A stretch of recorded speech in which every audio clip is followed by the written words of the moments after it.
विदेश नीति का जो सबसे पहले मोदी साहब का बयान आया, ये पहली बार हुआ। हिंदुस्तान ने वो मुल्क है जिसने गांधी के वक्त से हमेशा फ़िलिस्तीन के लिए आवाज़ उठाई, और उनका ये कहना था कि जो फ़िलिस्तीन है वो फ़िलिस्तीनियों का है। वो जिस तरह से अंग्रेज़ों का इंग्लैंड है और फ्रांसीसियों का फ्रांस है, ऐसी फ़िलिस्तीनियों का फ़िलिस्तीन है। तो वो इसके मुखालिफ थे। नेहरू ने उसी पॉलिसी को अपनाया और हिंदुस्तान में वो आते आते यहाँ तक कि अटल बिहारी वाजपेयी ने भी, ये पहले प्राइम मिनिस्टर थे जिन्होंने बग़ैर कुछ समझे बूझे, या तो इनको हिस्ट्री नहीं मालूम है, ये बात तो वाज़ेह है कि ये इनको पूरी तारीख़ मालूम नहीं है, इन्होंने फ़ौरन एक बयान दे दिया, और बयान भी इस तरह का दिया कि फ़िलिस्तीनियों को आतंकवादी कह दिया। उसकी वजह से पूरी दुनिया में इसका रिएक्शन हुआ, और ये समझे थे शायद कि हम इसलिए करेंगे क्योंकि अमेरिका साथ दे रहा है, और अमेरिका की वजह से सऊदी अरेबिया भी साथ देगा और उनके सारे अलाइज भी साथ देंगे। लेकिन फॉरेन अफेयर्स जो है वो खामोश रहा। उसको मालूम था कि हिंदुस्तान की हिस्ट्री फ़िलिस्तीन के साथ जुड़ी हुई है। हिंदुस्तान फ़िलिस्तीन के साथ पहले दिन से खड़ा है। आखिर में जब उन्होंने ये देखा कि सऊदी अरेबिया और उनके अलाई जो मिडिल ईस्ट में हैं, वो सब के सब इस जुल्म के ख़िलाफ़ खड़े हो गए, तो गवर्नमेंट ऑफ इंडिया की ऑफिशियल जो अप्रोच हुई वो बिल्कुल contrary to statement of the prime minister. Prime minister कभी ऐसे बोलता है? भाई, फॉरेन अफेयर्स का तो एक ऐसी पॉलिसी है जो बराबर कंटिन्यू करती है, सरकारें बदलती हैं, लेकिन हमारे अपने सहयोगियों के साथ हमारे मामलात बनते हैं और धीरे धीरे वक्त के साथ चेंज होते हैं, उसमें सारी चीज़ें देखी जाती हैं। लेकिन ये हमारे प्राइम मिनिस्टर का मामला ये है, वो तो इलेक्शन पहलू को देख के बयान देते हैं। उनका ये बयान इसलिए था कि अभी इलेक्शन में कुछ हम इसको कम्युनल इशू बना करके ये करें। उसका उनको ये एडवांटेज ज़रूर मिला कि बहुत से मीडिया वाले, जो ऑफिशियल मीडिया है या इलेक्ट्रॉनिक मीडिया है, मैं सोशल मीडिया की बात नहीं कर रहा हूँ, उनको वो पहलू मिल गया। उनको ये समझ में आ गया कि ये मियाँ लोग मुसलमान मारे जा रहे हैं। नतीजा हुआ कि अपने को यहूदियों के साथ जोड़ दिया। अब यहूदी खुद अमेरिका में, ये मेरे पास है इसका वीडियो, जिसमें वो कह रहा है कि ये मेरे नाम पे जुल्म न किया जाए, यहूदियों के नाम पे ये जुल्म ना हो, ये ज़ोनिस्ट लोग हैं। ये बिल्कुल वैसे ही है जैसे हिंदू मज़हब में एक हिंदुत्व निकल आया है, आतंकवादी संगठन, वैसे ही यहूदियों में ये एक संगठन है जिसका कायद ये आज का प्राइम मिनिस्टर वहाँ नाथुन है। ये पूरा मसला ह्यूमन राइट्स का है, ये मसला नाइंसाफ़ी का है। आपके घर में घुसकर कोई दूसरा आदमी बिठाल दिया जाए और वो आपकी ज़मीनों पर कब्ज़ा करता रहे और आप कुछ बोले नहीं। बिल्कुल ऐसे ही है कि जैसे मेरे मुल्क के साथ हुआ कि भाई हमारे मुल्क को तोड़ के एक पाकिस्तान बना दिया, बांग्लादेश बना दिया, वहाँ बना दिया, ये सब हमारा मुल्क था। तो कुछ लोगों को ये दर्द है, फ़िलिस्तीन को तोड़ के आपने छीन लिया, आपने उनको आतंकवादी कह दिया। लेकिन सर, भारत का मीडिया जो गया वो भी आतंकवादी कह रहा है। तो मैं आपसे यही तो कह रहा हूँ, भारत का मीडिया के लिए तो प्राइम मिनिस्टर ने बोला था ये बात भारत के मीडिया को प्राइम मिनिस्टर ने ये निवाला दिया था कि आप बोलिए। अब आप सोचिए, अगर वो आतंकवादी हैं तो इसका मतलब ये है कि गांधी, नेहरू, अटल बिहारी वाजपेयी तक इन सब ने फ़िलिस्तीन की सपोर्ट की है, तो इसका मतलब ये वो आतंकवाद को सपोर्ट कर रहे थे। दे इसका जवाब प्राइम मिनिस्टर, और दे ये मीडिया। इस मीडिया को तो कुछ इल्म नहीं है। ये वो लोग हैं जो वहाँ चैनल पर बैठ के ऐसा लगता है जैसे कोई सब्जी मंडी खोल रखी है उन्होंने। ना पढ़ के आते हैं, ना लिख के आते हैं, ना उनको मालूम है पूरी दुनिया में इनकलाब खड़ा हो गया है कि ये जुल्म हो रहा है। आप किसी को आप घर सब तरफ से बंद करके, उन मजलूमों ने क्या किया है जो अपने घरों में सो रहे हैं, जिनका न लेना न देना। आपकी लड़ाई उन लोगों से है, वो उन लोगों से है जिनकी आपने ज़मीन छीनी थी। उसमें से कुछ लोग ये कहते हैं कि भाई अब अनफ इज़ अनफ हो गया, क्योंकि कुछ तबका ऐसा है जो PLO का, जिसमें यासिर अरफात की जमात थी, उन्होंने एक एग्रीमेंट किया था। उस एग्रीमेंट के तहत ये था कि भाई एक अलग स्टेट बनेगी। आज वो भी 30 साल हो गए, स्टेट नहीं बनी, उसमें से कुछ नौजवान खड़े हुए जिनकी चौथी नस्ल इस तरह से बेघूम घूम रही है। उसने कहा कि भाई अब हम तो इनसे निपट लेंगे। तो सबसे बड़ी बात ये हुई है कि जो इसराइल के बारे में वेस्टर्न मीडिया का ये ख्याल था कि ये कभी शिकस्त नहीं खा सकते, इनकी आर्मी दुनिया की बेहतरीन आर्मी है, इनकी इंटेलिजेंस दुनिया की बेहतरीन इंटेलिजेंस है, वो चंद 100 उनके फाइटर्स ने उनके सब ख्वाब पूरे कर दिए। सर, भारत के कुछ मीडिया के पत्रकार वो कह रहे हैं कि अब इजराइल फाइनल सॉल्यूशन की तरफ बढ़ रहा है, गाजा को ख़त्म कर देगा। देखिए, ऐसा है कि इससे पहले भी कोशिश की थी हिजबुल्लाह को ख़त्म कर देंगे। सिर्फ ये होना है कि और खून खराबा होना है। जो लोग इस तरह के बातें करते हैं कि हम लड़ ख़त्म कर देंगे, वो इंसानियत के दुश्मन हैं। मैं ये नहीं कहता कि सारे यहूदी ख़राब हैं, लेकिन यहूदियों में एक तंजीम है जो आज हाकिम है इसराइल की। इसी तरह से आज हिंदुस्तान में भी एक ऐसी तहरीक चल रही है जिसका मकसद सिर्फ़ और सिर्फ नफ़रत है। उनको हम सब हिंदू नहीं कह सकते। इसी तरह से हम फ़िलिस्तीन में कुछ लोग जो लड़ने को तैयार हैं, हम सारे फ़िलिस्तीन से उसको नहीं जोड़ सकते। सवाल ये है कि मर कौन रहा है? मर तो सड़क पे चलने वाला मासूम मर रहा है, वो बच्चा मर रहा है, वो माँ मर रही है, अस्पतालों में सिसक सिसक के मर रहे हैं। उसके लिए इनके सीनों में दर्द नहीं उठता है? ये चैनल के मालिकान जो बैठ गए, इनको समझना चाहिए कि मौत क्या होती है। ये जो चैनल के लोग इस तरह की बकवास कर रहे हैं, आप ये समझ लें कि इस वक्त पिछले 24 घंटे में जो मामला बदला है, वो उनके जो डिफेंस फॉरेन मिनिस्टर हैं अमेरिका के, वो आए थे यहाँ समझाने के खलीज के लीडरों को समझा लेंगे। अब उनको ये डर लगा कि कहीं ऐसा ना हो कि ईरान मदाखलत कर दे।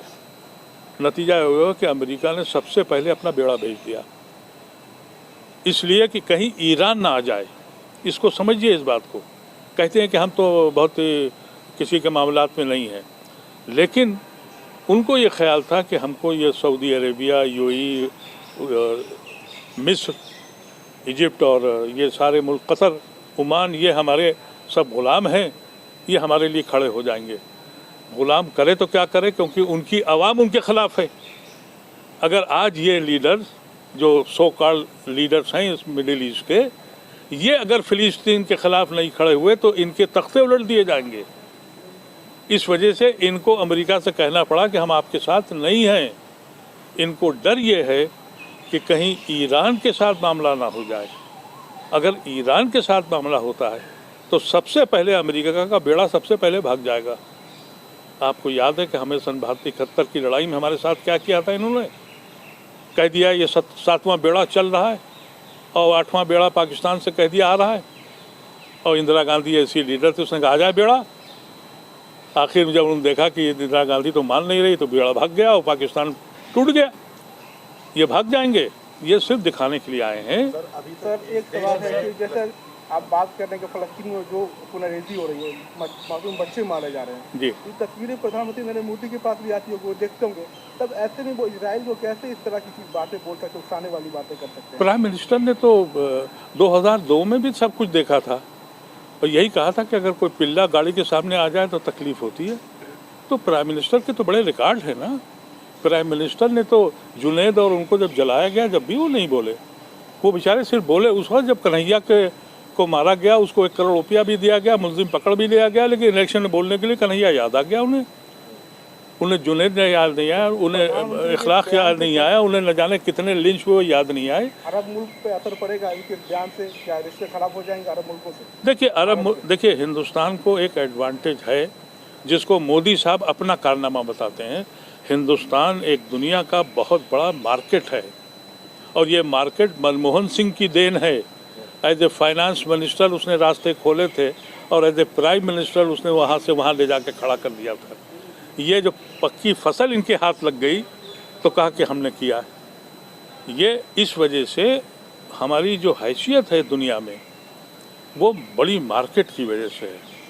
तो आप अगर ये समझें कि हुकूमतें खिलाफ होंगी तो नहीं होंगी, लेकिन अगर आप वहाँ के अखबार पढ़ें, वहाँ की जनता से बात करें, चाहे यूरोप हो, चाहे अमेरिका हो, चाहे मिडिल ईस्ट हो, एक एक आदमी जानता है कि हिंदुस्तान की हुकूमत आज की सेकुलर हुकूमत नहीं है।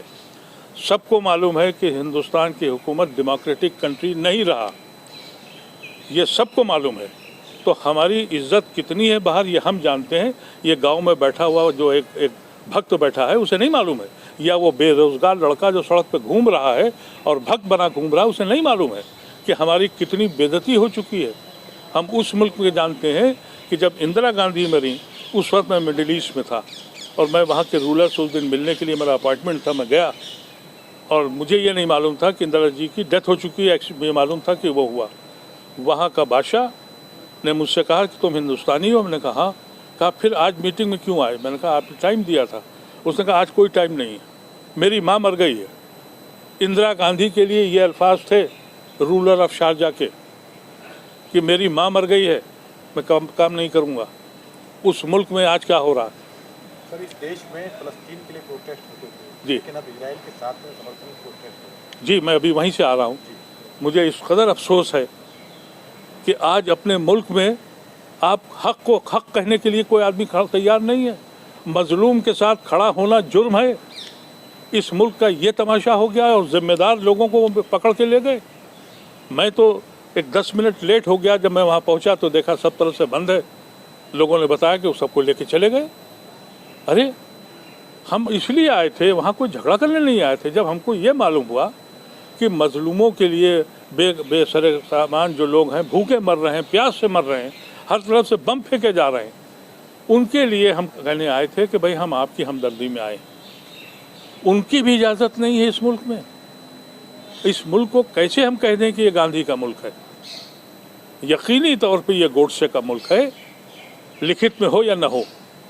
सेलिब्रेशन हो रहा है फ़लस्तीनियों के मारे जाने पर। सेलिब्रेशन हो रहा है। जिस मुल्क की पार्लियामेंट में एक गालियाँ पूरी कौम को दी जाएं और वो पार्लियामेंट ये कहे कि साहब हम मदर ऑफ डेमोक्रेसी हैं। मुझे बता दें हिंदुस्तान की तारीख में डेमोक्रेसी थी कब? अरे डेमोक्रेसी का तस्वुर तो गांधी और नेहरू लेके आए थे और उन्होंने डेमोक्रेसी कायम की थी जिसके पड़ाक उड़ा दिए मौजूदा हुकूमत ने, और कहते हैं हम मदर ऑफ डेमोक्रेसी हैं। मुझे कोई तारीख ही बता दे कि हिंदुस्तान में कभी डेमोक्रेसी रही है? हमेशा बादशाहत रही है। एक बादशाह दूसरे राजा से लड़ता रहा है और उसी लड़ने के चक्कर में बाहर के लोग आए, वो हाकिम वक्त बने, वो भी बादशाह रहे। फिर ये मदर ऑफ डेमोक्रेसी क्या चीज़ है? मुझे कोई समझा तो दे। अरे मदर ऑफ डेमोक्रेसी का कॉन्सेप्ट तो नेहरू और गांधी लाए थे 1923 में, जब गांधी ने कहा कि हर आदमी का हक होगा कि वो अपना एक वोट देगा और कोई भी इलेक्शन लड़ सकता है। तो उस वक्त जिना और एनी बेसेंट और ये रॉय इनके ये लोग टूट के चले गए थे और उस वक्त आरएसएस बनाई गई थी कि भाई ये कौन आदमी बुढ़ा आ गया जो कह रहा है कि साहब एक सड़क का चलने वाला आदमी वो भी वोट पाएगा। मोदी आज प्राइम मिनिस्टर इसलिए हैं कि वो गांधी और नेहरू की बनाई हुई सोच थी जिस पे हिंदुस्तान की बुनियाद रखी गई थी। आज उसी पार्लियामेंट में एक कौम को गाली दी जा रही है, स्पीकर सुन नहीं रहा है और उस पर एक्शन नहीं हो रहा है और कहते हैं मदर ऑफ डेमोक्रेसी है। अफसोसनाक बात है। सर, भारतीय मीडिया पर आरोप लग रहा है कि जो इजराइल है सरकार की तरफ से उनको भेजा गया है। जी, इजराइल गवर्नमेंट ने उनको भेजा है या फिर भारत सरकार ने इस तरह से? भाई अगर इतनी मोहब्बत है तो कोई रिश्ता होगा। अब उनके बहने हुए हैं, साले हैं, क्या मुझे नहीं मालूम, लेकिन पत्रकार का काम है हक दिखाना। अगर वो हक नहीं दिखा रहा है और सच नहीं बोल रहा है तो इस ज़मीन पर बोझ है। वो कलमकार और पत्रकार ये हवाओं के रुख बदलते हैं। सर, इजराइल ने भारत के कारगिल युद्ध में उसकी मदद करी थी, क्या यही वजह है कि भारत आज इजराइल की मदद कर रहा है? इसराइल की क्या मदद की थी भाई? कारगिल युद्ध में सर इजराइल ने अपने सेना भेजा था भारत को। ये आप कह रहे हैं ना? जी सर। क्या हम कारगिल इसराइल की वजह से जीत गए? हम इतने निकम्मे हैं? अगर आप ये एक्सेप्ट करते हैं तो बहुत अफसोस की बात है। हम इसराइल ऐसे मुल्कों को 10 मिनट में उड़ा के फेंक दें? आप क्या समझते हैं इसराइल की हैसियत को? अरे इसराइल हमारे सामने एक सेकंड नहीं रुक सकता। आपने ये प्रोपेगेंडा शुरू कर दिया कि हमारी मदद की। अरे हम कारगिल में उनकी वजह से जीते थे। आप अपनी फौज को बदनाम कर रहे हैं, आप अपनी आर्मी के खिलाफ बोल रहे हैं। आपको ये समझ नहीं आ रही है कि कब इसराइल ने मदद की थी? कमाल की बात है भाई। हमने इसराइल तो अब आया, हमने तो सन 65 में भी लड़े। और सन 71 में भी लड़े, तो ये इसराइल ने हमें लड़ाया था। हमने पाकिस्तान के 2 टुकड़े इसराइल की वजह से किए थे। ये किस किस्म की मज़ेदार किस्म बातें आप लोग करते हैं? सर, यूनाइटेड नेशन हमास को आतंकी संगठन नहीं मानता है, लेकिन इजराइल और अमेरिका उसको आतंकी संगठन बताते हैं, क्या कहना है? जब यूएन में उन्होंने कई बार कोशिश करी, सब ने कहा कि नहीं, वो अपनी ज़मीन के लिए मांग रहे हैं, वो आतंकवादी संगठन नहीं है। अगर वो आतंकवादी संगठन है तो आरएसएस को, बीजेपी को कहना चाहिए, भगत सिंह भी ने भी बम छोड़े थे, वो भी आतंकवादी थे। उनसे कहिए सुभाष चंद्र बोस भी थे। अपनी ज़मीन को छीनने के लिए, अपना हक मांगने के लिए अगर कोई बात करता है, ये आपका अंदाज़ है कि जिसको आप चाहें उसको आतंकवादी बता दें और जिसको चाहें मजलूम बता दें। अब यहाँ तक बता दिया कि हमारी इसराइल ने मदद की थी इसलिए हम कारगिल वार जीत गए। क्या लगता है इजराइल और अमेरिका यूएन की नहीं सुनते हैं? देखिए, ये जो अगर बंद नहीं होता तो सो कॉल्ड आतंकवाद यहाँ से और बढ़ेगा। आतंकवाद की बुनियाद कब पड़ी? जब आपने फ़िलिस्तीन के ऊपर ज़बरदस्ती कब्ज़ा करके और दुनिया भर से जब यहूदी निकाले गए, उन यहूदियों को जाके उनके यहाँ बसाया और उनके अपने घर में उनको बेघर कर दिया। वो रिजेंटमेंट हुआ, उसको आपने आतंकवाद का नाम दिया। जो आपने जाके वियतनाम में किया, पूरी नस्ल ख़त्म कर दी, वो लड़ाई आतंकवाद की नहीं थी। जो आपने अफ़गानिस्तान में जाके सर ख़त्म कर दिया, वो आतंकवाद नहीं था। जो इराक़ को आपने ख़त्म कर दिया, ख़त्म करने के बाद कहा कि हाँ वहाँ कोई असलहा नहीं था, वो आतंकवाद नहीं। ये तो आपका अपना अंदाज़ है। अब अभी तो प्राइम मिनिस्टर ने भी कहा कि आतंकवाद को डिफ़ाइन किया जाए, तो मैं तो आज प्राइम मिनिस्टर से कहता हूँ कि दिल के साथ बैठिए और बताइए आतंकवाद क्या है, बताएं ना। ये जो हो रहा है और जो जुलूस निकल रहे हैं, कल हमारा एक प्रदर्शन था अलीगढ़ यूनिवर्सिटी का, उसी जगह पर जंतर मंतर पर, वहाँ 8-10 लोग इसराइल का झंडा लेकर और आए और नारे लगाने शुरू किए कि हम लोग कुछ बोलें, हमको बोलना नहीं था। अगर आज उसी जगह पे कुछ लोग फ़िलिस्तीन का झंडा लेके नहीं, फ़िलिस्तीन की हिमायत में खड़े होने गए थे, उनको बंद कर दिया। आप इसको डेमोक्रेटिक कंट्री कहते हैं? आप इसको सेकुलर कंट्री कहते हैं? अगर कहते हैं तो आपकी गलतफहमी है, मैं नहीं मानता हूँ। आपको लगता है फिलिस्तीन का समर्थन कर चुकी है, लेकिन कर्नाटक में उन्हीं की सरकार है, फिलिस्तीन का समर्थन करने पर एफआईआर दर्ज हो जाती है। अगर उनकी सह्या की गई है तो उनको सज़ा देनी चाहिए, उनको उससे पूछना चाहिए। फिलिस्तीन का समर्थन का मतलब यह है, आप हमें सज़ा किस ग्राउंड पे देंगे? पहले तो एम्बेसी बंद करिए उनकी। आपकी उनके साथ एम्बेसी है, आपके उनके डिप्लोमेटिक ताल्लुकात हैं। जिस कंट्री के साथ आपके डिप्लोमेटिक, आप चाइना के बारे में भी यही करते हैं। सबसे बड़ी बिजनेस चाइना की है, सबसे ज़्यादा पैसे वहाँ से लाते हैं और बंद कर दिया उसको। हमारे कितने लोगों के साथ ये चाइना के से पैसे आए थे। अरे भाई, तो ये जो तमाशा हो रहा है, ये हिंदुस्तान की इमेज को ख़राब कर रहा है। ये मेरे सोच के, मेरे गांधी का हिंदुस्तान नहीं है। तो सब लास्ट में क्या कहना चाहेंगे? जिस तरह से कत्लेआम हुआ है, इस पर किस तरीके से अमन चैन वापस लौटे और लोग का समाधान क्या होगा? देखिए, इस वक्त जो यूएन है उसको कुछ आगे आना चाहिए, नहीं तो उसका कोई मकसद नहीं है। उनके अपने रेजोल्यूशंस, अपनी उनकी जो वार्निंग्स हैं वो तक नहीं मानी जा रही हैं। मैं समझता हूँ कि इस वक्त कोई भी ऐसी क़ुव्वत जो अमेरिका को समझा सके कि दुनिया में खतरगारगी बढ़ जाएगी, और ये बहुत ख़तरनाक स्टेज पर हम आके खड़े हो गए हैं। अगर कोई आदमी ये गलतफहमी में है कि हम पूरी की पूरी बस्ती उड़ा देंगे और कब्ज़ा कर लेंगे, तो उसका नतीजा हमने 70 साल में जो देखा, पूरी दुनिया में आतंक फैला है। और इस हमास के वो जो गाज़ा का एरिया है, अगर उसमें उन्होंने ज़मीन पे गए तो मैं समझता हूँ कि बहुत बड़ा नुकसान दुनिया देखेगी और बड़ा कत्लेआम होगा। हम सबको ये करा रहे हैं, वो यही होने जा रहा है। 5 घंटे का समय दिया गया है। तो वो समय से कुछ भी दे दें, वो 8 घंटे नहीं, वो 80 साल 100 साल तक के लिए जंग चलेगी।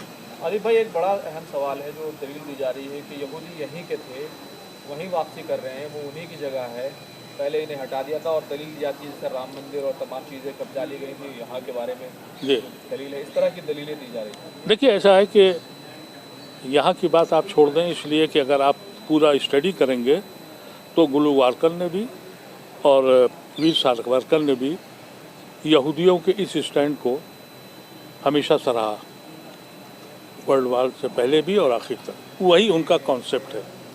लेकिन यकीनी तौर पर उस ज़मीन पर तीनों कौमें बसी, यानी जो इब्राहिम अकॉर्ड हुआ था वो इसी बात पे था कि हज़रत इब्राहिम, हज़रत मूसा और रसूलुल्लाह सल्लल्लाहु अलैहि वसल्लम के वहाँ से मेराज गए थे।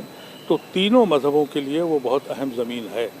लेकिन इसका मतलब ये नहीं है, और ना जब ये फ़िलिस्तीन सल्तनत उस्मानिया के पास था तो कोई जंग नहीं हो रही थी, सब मिलकर लड़ रहे थे। जब ये विलायत इंग्लैंड के लोग पहुँचे, उन्होंने जाके मुआहदा सन 17 में किया कि तुम्हें अलग से ज़मीन दिलाएंगे।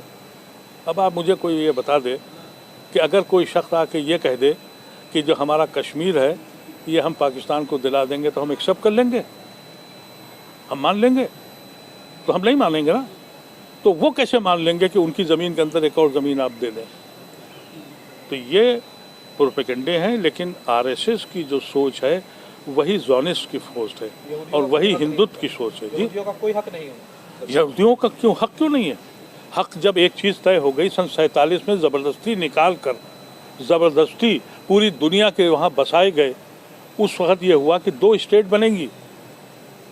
वो बनी, फ़िलिस्तीन की स्टेट बनी। अब तो फ़िलिस्तीन का नाम भी नहीं है वहाँ। अब तो कुल उनके पास 8% ज़मीन है। अगर आप उनकी ज़मीन उनके हिस्से के हिसाब से दे दें, जब ये एग्रीमेंट हुआ था तो 30% यहूदी थे और 70% फ़िलिस्तीनी थे। अब फ़िलिस्तीनी का मतलब ये मत समझिए कि सिर्फ मुसलमान थे, उसमें क्रिश्चियंस भी थे, उसमें यहूदी भी थे। और वो लड़ाई हिंदू मुसलमान या क्रिश्चियन मुसलमान की नहीं थी, यहूदी मुसलमान की। ये तो एक पूरा टारगेटेड प्रोग्राम था बरतानिया का, यूरोप का। बरतानिया जहाँ जहाँ से लौटा है उसने वहाँ यही किया है। हमको भी छोड़ गया नमूना हमारे साथ कश्मीर का, वहाँ भी छोड़ गया। अब इसका चौधरी अमेरिका है। अब वो खुद तो मर रहे हैं, अब अमेरिका ने कमांड संभाल ली। तो हमको ये सोचना चाहिए। दुनिया जिस तरह से 2 हिस्सों में बटी हुई दिख रही है, एक तरफ यूरोप, अमेरिका, ब्रिटेन, इजराइल के साथ है, दूसरी तरफ बेशतर अरब ममालिक और जो दूसरे ममालिक हैं वो सारे के सारे जो है पैलेस्टाइन के साथ खड़े हैं। आपको लगता है कि दुनिया तीसरी आलमी जंग की तरफ बढ़ रही है? देखिए, ऐसा ना हो, खुदा न करे, तीसरी आलमी जंग का तस्वुर करके भी रोंगटे खड़े हो जाएंगे, कुछ बचेगा नहीं। लेकिन जो हुकूमतें साथ हैं वहाँ की आवाम साथ नहीं है। उनके आवाम फ़िलिस्तीन के साथ है। इसका मुजाहरा पूरी दुनिया में हो रहा है सिवाय हिंदुस्तान के। और हिंदुस्तान के लिए चंद लोग गए थे, उनको भी बताया गया, मैं खुद देख के आया हूँ, उन्हें गिरफ्तार कर लिया गया।